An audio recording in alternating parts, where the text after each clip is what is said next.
Hello everyone, and now we've arrived at my game of the show for PAX South 2018, and I am so happy to give that spot to Moonlighter. This is a gorgeous game being developed by Digital Sun, and it was picked up by 11-Bit Studios as its publisher.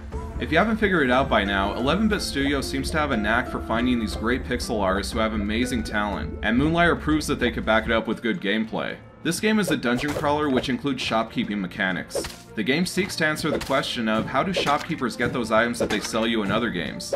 Of course there are other games that let you sell and trade loot, but few of them let you manage a shop and control the pricing. The way that you get your loot is by going into the dungeon, of course. It's procedurally generated and you go through each room defeating enemies and collecting loot, and you can exit at any time and go back to your shop. But there's a lot of risk and reward with that. Going further into the dungeon is more dangerous, but that's also where you find the best items. And if you die in the dungeon, you lose all the items you've collected. If you want the most sought after items in your shop, you're gonna have to go deep into the dungeon and get good.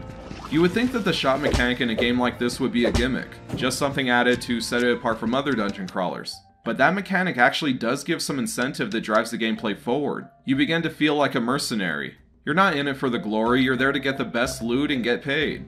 When you open your shop, patrons will come in and decide if they want to buy. You can read their expressions and see if they're happy with the prices. There's a whole marketing system to this and the game keeps track of it for you. If they decide they want to buy something, you have to manually check them out. And that seems kinda dumb. That's something that they could have automated in the game. They could have just let the player leave and then money shows up in your account. But you know what? I did like pressing that button to ring them up. It's just something about that final transactional step, when you let go of an item that you might have had a hard time collecting in the dungeon. There may have also been a few times that I said, "Thank you, come again."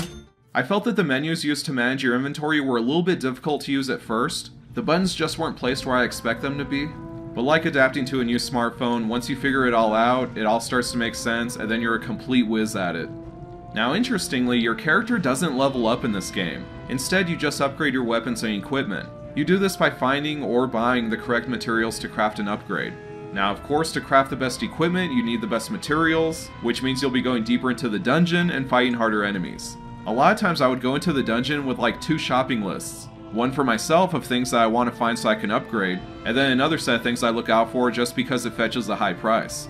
One of the systems that I was very thankful for in this game is that instead of dumping your items and just losing them, you dump them and the game gives you a little bit of cash on the spot. Now that's interesting because based on that alone, I think you can avoid the store entirely if you choose. And you might be thinking, well, if you're going to play a game like this, why would you avoid the shopkeeping mechanic? And that is true, that is a core mechanic to this game, but do not think they forgot about the combat. It defied all of my expectations. I thought the combat was going to be simple, but instead it has a lot of variety, a lot of different enemy types with their own unique styles and tactics. Also, the weapons that you upgrade, they each have a different feel to them, a different way that they respond. The team here is leaving nothing to waste when it comes to gameplay. They're going all out.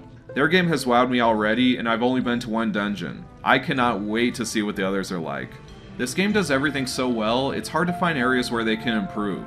But there is one thing I wish they included, and that is a rival shopkeeper. A competitor, someone you can grief, maybe try to drive them out of business. Maybe that's just me being a jerk, but I think it would add a little sense of urgency to the game, maybe encourage you to corner the market on rare goods. It could make things interesting, but that's just me thinking out loud. One of the things I hope you noticed is that this game puts you in the role of a very mundane person. You're not the hero in this game, or at least I don't think you are. You play the role of an average Joe shopkeeper. I expect that might turn some people off. There's no princess to save, no kingdom in peril, but I prefer that. I relish the idea of playing a mundane character in a bigger story. Hell, I feel like an NPC in someone else's game on a daily basis. But other games should learn from this. You don't always have to make the player the hero. I don't need my character to be the center of the universe in every game I play. I don't want to save the princess. I want to be an intergalactic garbage collector. I want to be a crooked New York cop in the 80s. I want to drive across the USSR in a Trabant. Moonlighter is exactly the kind of game I look for. I like what I've seen and it has so much potential. It should be out around April and that cannot come sooner. Congratulations Moonlighter, you are the pick of the litter from PAX South. Thank you guys for watching and I will see you next time.